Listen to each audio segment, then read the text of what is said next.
I would say I have the common sense of Renfield. Okay. Mostly. Just realized what I agreed to. All right, kitty gumdrops, we're back with some more American McGee's. Alice, you have to say it this way. You have to really focus in on the mic and be like, American McGee's, Alice. See, it makes me wonder now every time I just want to be defiant and be like, American McGee's, Alice. See if you can come up with a different voice at the start of every episode. Do you accept that challenge? I hate you. Consider this a divorce. I can't believe you did that. All right, anywho. So we make the magic potion, and now we're sexy. Can it just be sign language at the beginning? It's just silent, and it's like, I signed it to you. Oh my god. Just want to be defiant. If you must. Ooh, what be sparkling down here now? Leap of faith. Let's go. Okay, so This is the diabolical dice. So it's like don't throw them randomized. when you're alone. Oh yeah, I didn't really use this one a lot. If there's enemies nearby, it's good to use if there's like a lot of enemies and you feel overwhelmed because your demon that spawns from the dice Yeah, will attack them. go and attack the others. Whereas right here, if you're alone or if there's like one enemy, you really don't have to use them if you don't want to. I like using the croquet mallet. Yeah, that one and there was one more that I really liked. It doesn't come till later though. Okay, so it's a later one? Yeah. All right, but out of the weapons we have right now, my favorite is the croquet mallet. Like, the knife is good to use because, like... The distance. The distance, and also it doesn't take up... I don't think it's called mana in this game. Mana is like a fantasy trope. Yeah, but it doesn't take But up it has any the of, same like, function. your magic. Because these all run on magic. Whereas, like, Alice in Wonderland, that makes sense. I don't know if it's like a sanity meter. It has a name, but it basically works like an MP meter. The mana power. Sanity meter. It's just what I consider it in this game. I could be wrong. Oh, I didn't know, probably. I have a sanity meter. Yeah? Just Where's it at right now? In real life. I don't Where's know, the meter at right now? we're teetering between sane and hungry. Getting hangry. I get goofy before I get hangry. Like, if we were going to do, like, goofy. 2 or 3 more, then I would be like, all right, I'm hungry. But I know, like, by the time dinner's done, I'm going to be very hungry. Because I still haven't cooked it yet. I don't even know what we're having. Your stomach's like, what do you mean you haven't cooked it yet? What nonsense are you talking about, woman? The only thing that makes me sad is I know that wasn't loud enough to go on the recording. It might have, because, like, we paused. We paused to let it speak. We gave it the microphone. Yeah. I'm a little hungry. We just finished a part of Alice's stomach. What do you want to do next? Eat.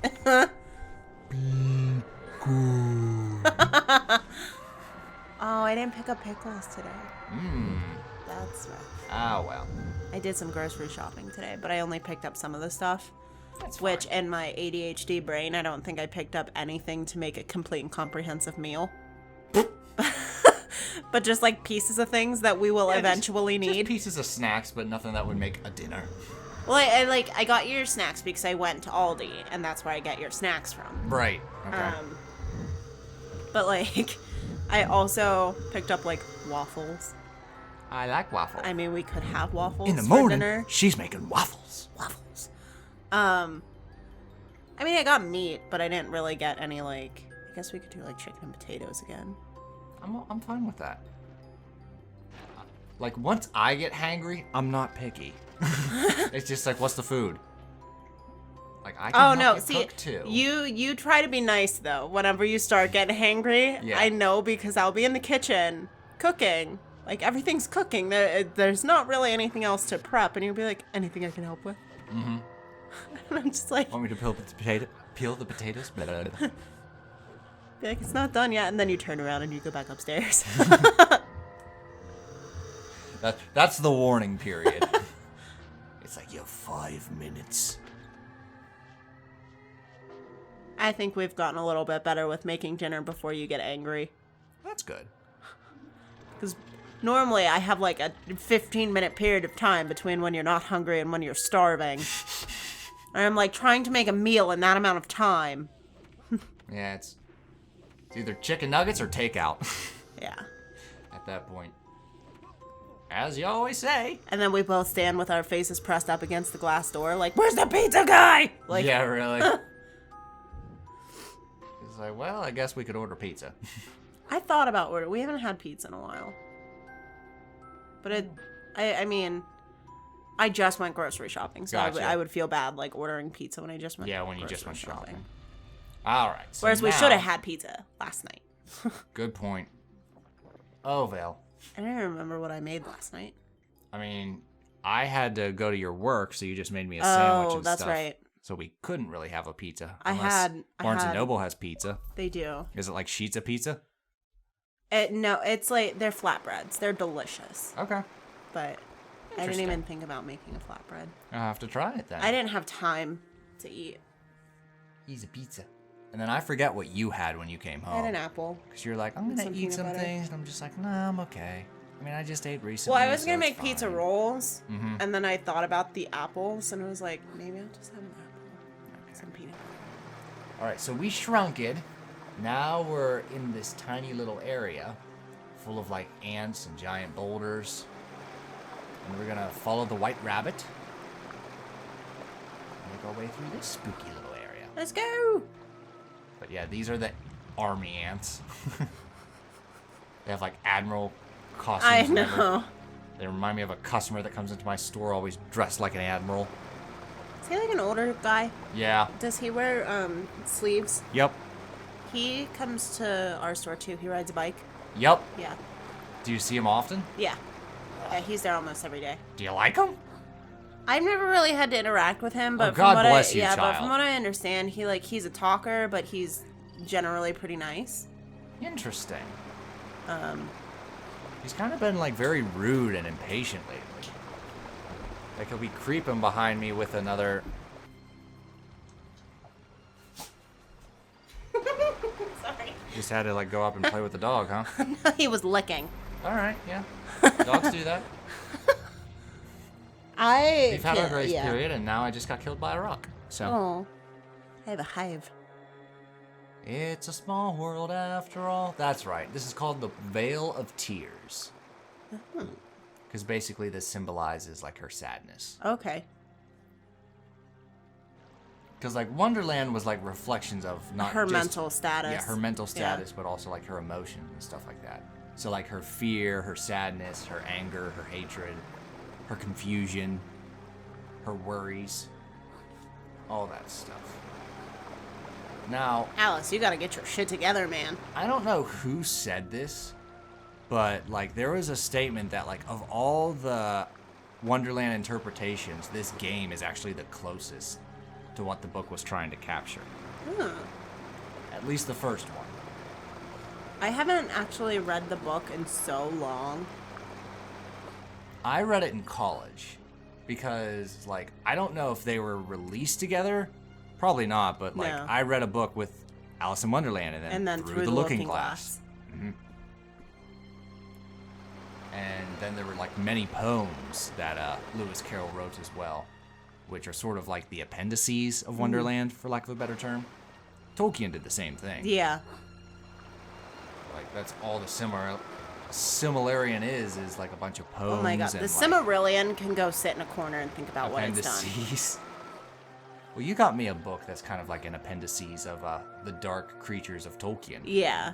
Which is very cool because apparently, like, it has a brother book called, like, The Heroes of Tolkien. Oh, I'll have to see if we have it. And, like, it just depicts the difference of, like, how Tolkien viewed good and how Tolkien viewed evil. And Tolkien viewed evil as the absence of good. like just completely. Which is a very it. like Christian religious view of like, because that's something that I learned in college because I have a theology degree. That's right. Hence why I'm a barista. Gotcha. But whereas like hell is just the absence of God. Mm-hmm. So it's like bad is nothing but the absence of good. Okay. So, and the way that they like taught us that was just like these freaking ladybug beetles, whatever you want to call them. Like you hear them, you hear them hovering, and you got to take them out. They sound like little helicopters. Mm-hmm. Because they'll drop these like pellets or bombs on you or whatever. And if you're on a moving platform, it knocks you off. If you're on a narrow platform, it knocks you down. And in general, they just do a lot of damage if you aren't paying attention. Yeah. I remember not liking them. But they frequently show up. Like, you'll take one down and be like, okay, walk a couple steps. I know. You just hear it and you're like, oh, God! Like, they are the game equivalent of a stink bug. Trying to, like, swirl the camera around as best as you can. You just hear the wings and you're like, oh, God. Oh, I hear it. He's doing an imitation of me, by the way. It was you with a mix of Renfield. Oh, dear. Oh, dear. Oh, dear. I think I might be Renfield and Olivia together. You are Renfield and Olivia with a dash of Yzma. You know how, like, most little girls are made of sugar and spice and everything nice? Yeah. I'm Renfield and Olivia with a dash of Yzma. Mm-hmm. I think the best of that trifecta is Olivia. Because she's so innocent and pure. She's just like, oh, I'm sorry. Oh, shit! He was right behind me with his goddamn musket. He's behind me, isn't he? There's something really bad behind me, isn't there? My magic is low. Come on. Keys? Yeah. I would say I have the common sense of Renfield. Okay. Mostly. Just realized what I agreed to. Mostly the humor of Olivia. Okay. With the cynicism of Yzma. I like it. Print it. Whereas I'm just an ugly, horrible, grouchy old man. Does that make me the squirrel that's trying to get you? Oh, God. I don't know. That's a girl squirrel and a redhead at that. Bruh. Alright, so this is the mock turtle. The Duchess stole his shell. He's wearing tighty whities. Yeah, this is a weird image. See, I've never been like a super big fan of like human body with like animal head and animal limbs. Oh, so you're not big on the Minotaur in general then? No. Because like he is a human body with the head of an ox. And he has hooves. Mm-hmm. Yeah, it's just not my favorite. Okay. I mean, like, I respect their, like sirens, harpies, mermaids. See, I don't necessarily, it's not centaurs. That. No, it's not that. It's just, like, the fact that it's a full human body, but he has turtle arms and a bull head. Okay. Where it's just, like, it doesn't, so whereas, like, it makes sense here because it's Alice in Wonderland. A human body. Yeah. Compared to, let's just say, a anthropomorphic character, to where it's like still an animal just with human proportions. Or they like stand up and they wouldn't normally stand up. Gotcha. Okay. Whereas like I don't think I would be as bothered by it if he had like human feet. Yeah. Or human hands. Okay. Or like a turtle head with turtle limbs. Like the three animals together, I'm just like, meh. Okay. Well, once we get his shell back, we no longer see the human body. Yeah. Because he's just a turtle with an ox head. Yeah. So it's just like, okay, that's better. Now I can look at you. It's just like, here, put this on. You're going to scare the kids. But this game is rated. I don't care. You're going to scare the kids. I just like, I don't know. My brain is just like, meh. Okay. There's also This is the part where I hate them the most. Because I'm trying to line up this leaf. And he's dropping bombs on me. Don't you do it. Don't you dare. Because, like, it's not auto-die if you fall in the water, but it might as well be because these fish just come out of nowhere and also, devour like, you. He looks so emo. Just, like, arms straight down to his side. How could this happen to me? I made goes off mistakes. The waterfall. Got nowhere to run. Pretty much. Where are you? I'm so sorry. Like, just pretty much any Blink-182 song plays in the background. Yeah. Oh, believe you me. One of my coworkers was like, I like listening to music of women that don't have their life together and have horrible love lives, because she was talking about Stevie Nicks. Oh. And I was like, oh, so you like Taylor Swift? And my manager was just like, you just got roasted. Oh, God.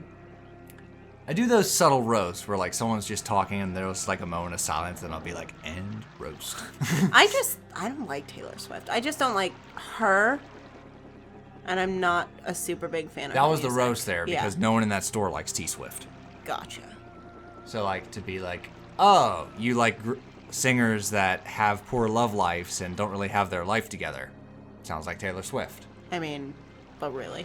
Cha-chong. Keep going, There's also, like, one part down here where it's, like, a giant creature just, like, comes up and swallows you. It's not even a fish. It's just, like... Oh, jeez. I don't know if I ever encountered that. Oh, my gosh. I, like, fell in the water once. Uh-huh. And I was just, like, bebopping around. Then all of a sudden there was, like, this giant creature that was, like, and dead. Instant kill. I was like, oh, shoot! Yeah. It's like, well, that's fair. It's, like, it's in a pool. Okay. Do you know where I'm talking about? I have an idea, but I think I managed to evade it in this playthrough. Okay. In this recorded run. Just giving you some foreshadowing. It's like, I die in this area, but, like, it's not to that. And I learned that if you just go to the left here, you don't have to swing off and grab the rope, which is very hard to do. Because eventually the leaf goes off the waterfall, and there's just a vine hanging there and a rope. Oh, you gotta jump off and grab the rope. It's hard as shit to do, and if you die, you have to start the whole raging rapid shit all over again. I think it's this area, where if you stay in the water long enough... This monster just eats you? Yeah, there's a monster that just, like, jumps out and just kills you. Fuck. Well, glad I never knew of that thing. Yeah, because I, like, jumped on the leaf, and then I fell off the leaf. Okay. So I was in the water waiting for a new leaf. But yeah, because you can't just stand here and enjoy the scenery. Like, there's things that are pushing you off. Yeah. Whereas this, you intentionally fall off the waterfall, which is weird. Yeah. There are some things where it's like, normally you wouldn't want to go over that cliff, but you're going to want to go over that cliff. Yeah. I'm not fond of, like, game mechanics like that, where it's like, alright, this'll kill you, but in this instance, it won't. Yeah. Like, that's very common. I don't remember the name of the game, but there's a game where, like, you're being chased by something, and if it catches you, it kills you and your teammates. And then, when you complete it, the cutscene happens, and it catches you. Bruh! So it's like, what the fuck was the point of evading it through that entire frustrating level when it catches you anyway? You could have thought of this better. Yeah. Or, like, there's another moment where it's just like, you have to protect this character. And if they die, game over. You failed. And literally the next scene, something kills them. And I'm just like, I was saving their ass. Yeah, that whole time. It's like the vase in Rush Hour. That's how it felt when, like, he's spending all that time trying to protect the vase. And then finally someone shoots it at the end. And you're just like, bruh. Like, he's balancing the vase while the enemy is, like, fighting him. So while he's putting the vase to make sure it doesn't get shot, he's fighting off these characters. And then he's finally like, there you go. And he walks away, and it gets shot to shit. I mean, I can see the comedy in that. But it's also, like, if it's a serious moment. Yeah. Oh, it works in Rush Hour because, like, Rush Hour is funny. A comedy. Yeah. But in a game where it's just like, you fail, you have to start over. And then to succeed... only to die anyways, it's like, thanks, asshole. Yeah. Like a what's the point moment. Alright, so we're coming up on the Duchess's hut. We just have to get up over this hill. Be wary of the mushrooms because they come alive. They do. And they also have like this kind of like suction to where like they'll draw you towards them. Mushrooms and my stomach growled. They're like, mushrooms, that's a food. Feed me some more. Feed me all night long. But like, they kind of lure you because they have like a full health directly under them. Well, not only that, isn't there an enemy here that it like has a force field that sucks you closer to it? That is the mushroom. Yeah. Like, as you get closer, it goes... And yeah, it sucks you forward. So, yeah, there's a lot of enemies here. We got ants, that, like, impale you and launch you into other enemies. Or the water, which, in my opinion, is a lot worse. Yeah. Especially because it's difficult to get out of the water. Yeah. We have the flowers that shoot their thorns at us. Oh. And the captain that has a blade as well. So, in the next part, we're going to do this again, but better. I like it. Toodles!